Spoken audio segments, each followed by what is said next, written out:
Sir ఇప్పుడు ఇద్దరు మాట్లాడినా, మన విజయబాబు గారు మాట్లాడినా, సుందరరామ శర్మ గారు మాట్లాడినా, చంద్రబాబు ఆ రోజు మోడీ గారిని దూషించిన విధానం ఈ దేశంలో ఏ నాయకుడు కూడా దూషించిన విధంగా ఎవరు దూషించాలి, ఆయన మాత్రమే ఆ స్థాయిలో దూషించగలిగారు.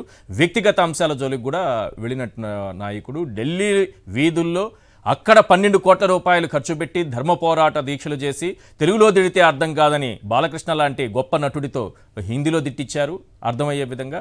ఇవన్నీ ప్రజలకైతే అల్జీమర్స్ లేదు సార్, ప్రజలు గుర్తుపెట్టుకుంటారు. మరి బీజేపీ గుర్తుపెట్టుకుంటుందా, గుర్తుపెట్టుకోదా? మేము ఇవేవి పట్టించుకోము, రాజకీయాల్లో ఇవేవి చెల్లవని చెప్తారా? ఇంకో స్టేట్మెంట్ కూడా గుర్తు చేస్తున్నా నేను. గతంలోనే అమిత్ షా గారు ఈ పరిణామాలు జరుగుతున్నప్పుడు చంద్రబాబు నాయుడు గారికి ఇక జీవితకాలం డోర్స్ క్లోజ్ అయిపోయాయని చెప్పారు. డోర్స్ క్లోజ్ అయ్యాయని ఇదే వర్డ్ వాడారు. అవునండి. ఇప్పుడు ఈశ్వర్ గారు ఒకటి మింగేసే గురించి ఒకసారి చెప్పండి. ఇప్పుడు శివసేన పార్టీ ఇక్కడ ప్రాబ్లం, అక్కడ శివసేన పార్టీ ఏంటి, అక్కడ కాంగ్రెస్ పార్టీకి సైద్ధాంతిక విరుద్ధంగా పుట్టినటువంటి బాల్ ఠాకరే పెట్టినటువంటి పార్టీ, బాల్ ఠాకరే గారు పెట్టినటువంటి పార్టీ. ఎప్పుడైతే కాంగ్రెస్ తో వెళ్ళారో ఆ కాంగ్రెస్ వ్యతిరేక ఉన్నటువంటి శివసేనకులు బయటకు వచ్చారు, డివైడ్ అయిపోయారు, చేశారు. ఒకవేళ తెలుగుదేశం పార్టీలో అటువంటి జరగాలంటే అది 2018లోనే జరుగుండాల్సింది. ఎప్పుడైతే కాంగ్రెస్ పార్టీతో పొత్తు పెట్టుకుని తెలంగాణలో వెళ్ళారో తెలుగుదేశం పార్టీలో ఆ వ్యతిరేకత రాలేదు, ఆ పార్టీ ప్రజల్లో వ్యతిరేకత వచ్చింది. సో తెలుగుదేశం పార్టీలో 2వ లెవెల్ నాయకత్వాన్ని ఎక్కడ ఆ ఫ్రీ హ్యాండ్ ఇచ్చి అలా పోషించే చంద్రబాబు నాయుడు గారు ఫస్ట్ నుంచి జాగ్రత్త పడ్డారు. వారు ఎప్పుడైతే పార్టీని 96లో చేజెక్కించుకున్నారో అప్పటి నుంచి జాగ్రత్త పడ్డారు. ఇప్పుడు కూడా సెకండ్ లెవెల్లో వాళ్ళ అబ్బాయి ఉన్నారు, అంతా నడిపిస్తున్న లోకేష్ గారు అని చెప్పి అందరూ అంటున్నారు. సో వారి చేతుల్లోనే ఉంది పార్టీ కాబట్టి ఇది ఎవరు మింగేసే పార్టీది కాదు, చేసేది కాదు, వాళ్ళ చేతుల్లోనే ఉంటుంది. ఇప్పుడు తెలంగాణలో టీడీపీ క్లోజ్ అయింది సార్. ఎందుకు క్లోజ్ అయింది? వాళ్ళుగా వద్దు, మేము ఇంకా మా వల్ల కాదని చెప్పి వదిలేసుకున్నారు. సో తెలంగాణలో ఇప్పుడు తెలుగుదేశం పార్టీ లేదు, అధ్యక్షుడు కూడా మొన్న పాపం ఏడ్చుకుంటూ ఎలక్షన్ ముందు వెళ్ళిపోవటం మనం చూసాం. అలాగే ఆంధ్రప్రదేశ్ రాష్ట్రంలో రేపు ఎప్పుడన్నా సరే 5 ఏళ్ళకో 10 ఏళ్ళకో మా వల్ల కాదు, నడిపించలేమని చెప్పేసి విలీనం చేస్తే దేనిలో విలీనం చేయాలి కానీ ఎవరో మింగేసేది కాదు. యాక్చువల్ గా ఇటువంటి ధృతరాష్ట్ర కౌగిలికి భారతీయ జనతా పార్టీయే దెబ్బతింది. మేము గతంలో 2 సార్లు, ఇప్పుడు ఇంకోటి మీరు అడిగారు పొత్తుల కోసం ఎందుకు చంద్రబాబు నాయుడు గారు ఎప్పుడు వెంపర్లాడతారంటే పొత్తులు లేని ఆయన ఎప్పుడు అధికారంలో రాలేదు కాబట్టి. 96లో పార్టీని చేజిక్కించుకున్నాక 98లో జరిగినటువంటి ఎన్నికల్లో ఒంటరిగా వెళ్తే భారతీయ జనతా పార్టీకి 18% ఓట్లు వచ్చాయి, 4 ఎంపీలు వచ్చారు. అలాగే కాంగ్రెస్ కూడా బాగా వచ్చాయి. తెలుగుదేశం పార్టీ 3వ స్థానం పడిపోయింది, 2వ స్థానం 3వ స్థానం పడిపోయింది. అందుకనే ఆయన వెంటనే నేషనల్ ఫ్రంట్ వదిలేసి ఎన్డీఏలోకి వచ్చి కన్వీనర్ అయ్యారు 99. సో ఆ హవాల్లో ప్రభుత్వాన్ని కంటిన్యూ చేసుకోగలిగారు. సో ఆ రోజు పొత్తుతోనే సక్సెస్ అయ్యారు. 2014లోనూ కూడా పొత్తుతోనే సక్సెస్ అయ్యారు. పొత్తుతో వెళ్ళిన సందర్భాలు కొన్ని రాష్ట్ర ప్రజలకు అర్థం అవ్వాలి సార్. పొత్తు పెట్టుకున్న ప్రతిసారి ఆయన గెలుస్తారేమో కాదు. ఇక్కడ నేను చిన్న సబ్మిషన్ జనానికి ప్రజలకు అర్థం అవ్వాలని, పొత్తులు పెట్టుకుంటే ఆయన గెలుస్తారనేటటువంటి అంశం జనంలోకి వెళుతుందేమో అని నేను చెప్తున్నాను. ఆయన పొత్తులు పెట్టుకున్నా గెలవని సందర్భాలు ఉన్నాయి. 2004లో పొత్తు పెట్టుకున్నారు, పొత్తులు మామూలు పొత్తులు ఉండవు ఆయనవి, అప్పుడు పోయారు. 2009లో కూడా పొత్తులు పెట్టుకున్నారు, అప్పుడు పోయారు. కాబట్టి ఆయనకి పొత్తులు అవసరం, అంతే, పొత్తులు అవసరం. కానీ మీరు చెప్పిన పాయింట్ ఏంటంటే బీజేపీతో ఉన్న 2 సార్లు గెలిచారు కాదు, 2004లో ఓడిపోయారు. అంటే 2004లో మాతో పొత్తులో ఉన్నారు. 2004లో భారతీయ జనతా పార్టీ 2004, 2009 పొత్తులతోనే ఓడిపోయారు. పాయింట్ ఏంటంటే ఏ సందర్భంలో అధికారంలోకి వచ్చారు అంటే భారతీయ జనతా పార్టీతో పొత్తులో ఉన్నప్పుడే అధికారంలోకి వచ్చారు. భారతీయ జనతా పార్టీ పొత్తులో లేనప్పుడు అధికారంలో రాలేదు. ఇది జనరల్ కంక్లూజన్.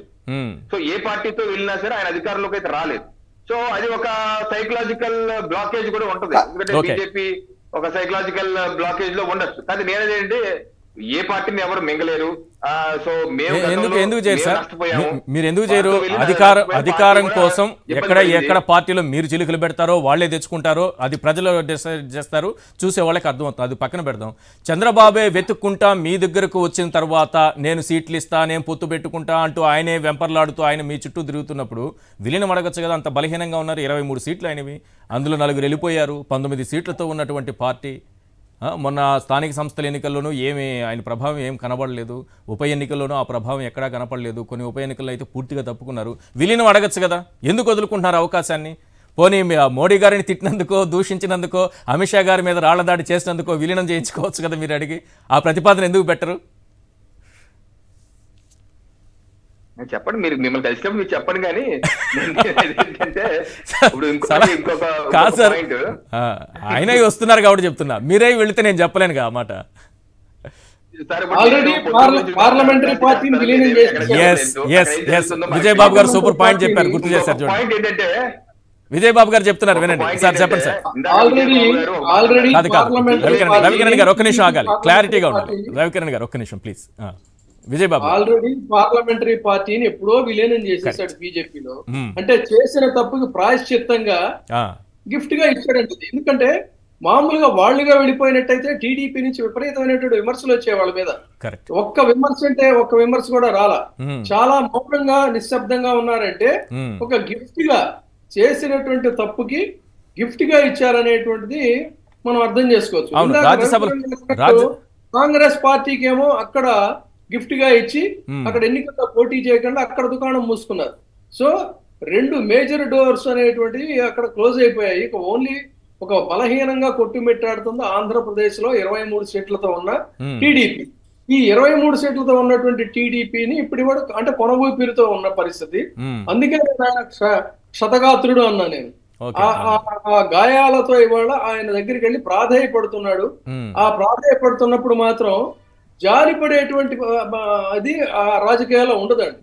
అందుకని జాలి కాదు, వాళ్ళు ఏం చేస్తారంటే అది ఒక క్రూర పరిహాసం. వాళ్ళతో ఏది సంప్రదించినా కూడా మాకు ఇన్ని సీట్లు ఇవ్వండి అని అడిగినా లేదు లేదా అని అన్నా కూడా కాదన్నట్టయితే మీ దారి మీరు పొండి అన్నట్టయితే ఇంకా అంతకు మించిన అవమానం అయితే ఏముండదు.